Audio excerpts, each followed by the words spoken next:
जब भी बलूचिस्तान को देखता हूँ प्रेजेंट में जो मूवमेंट वहां पे चल रहा है, तो मुझे 2006 का एक मैप याद आता है जो अमेरिका के एक ऑफिशियल के द्वारा ब्लड करके पब्लिश किया गया था। उस समय बहुत चर्चा में वो आया था।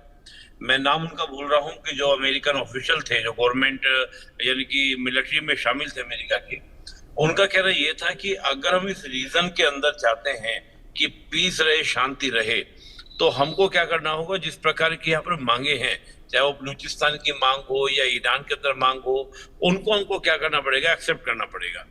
तो मैं ये मानकर चलता हूं कि पूरी दुनिया में भी इस बात का कहीं ना कहीं कंसर्न है, सहमति है कि जो बलूचिस्तान की मांग है वो जायज मांग है, और ये आपसे मांग नहीं है, 1948 से मांग आपको देखने को मिलेगी। तो जब बलूचिस्तान में इस प्रकार की आपकी डिमांड आपको देखने को मिलेगी, तो उसको पूर्ति करने के लिए इन सभी को क्या होगा, साथ आना होगा। तो मुझे लगता है कि बलूचिस्तान की जो डिमांड है, बलूचिस्तान की जो मांग है, जो ऑपरेशन बम के माध्यम से अब जो शुरुआत हुई है, आप सोचिए कि इस प्रकार का अटैक 17 जगह पर अटैक करना, और 17 जगह पर अटैक करना, कहीं पर हैंड ग्रेनेड से अटैक किया गया, कहीं पर और तरीके से अटैक किया गया। तो ये दिखाने का प्रयास है बीएलए का, बीएलएफ का, इस तरह के ऑर्गेनाइजेशंस का, कि we are ready for the attack.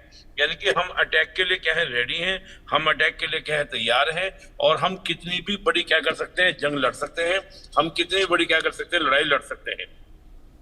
तो मैं उस संदर्भ में इसको देखता हूं। और बीएलए की जो आवाज है, जो बीएलए की जो डिमांड है, वो सही डिमांड है।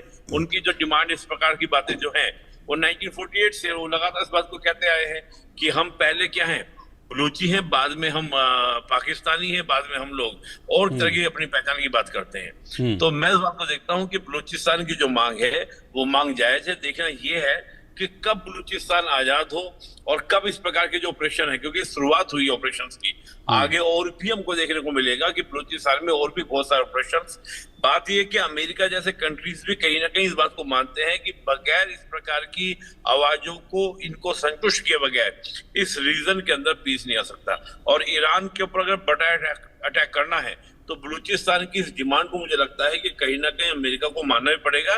तो मैं इसको देख रहा हूँ कि ग्लोबल डैश पर आप देखेंगे तो इनकी जो डिमांड है, मांगे, वो कहीं ना कहीं आपकी जायज आपको देखने को मिलेगी। जी रोहित, बिल्कुल, इसमें कोई शक नहीं है हिमांशी जी।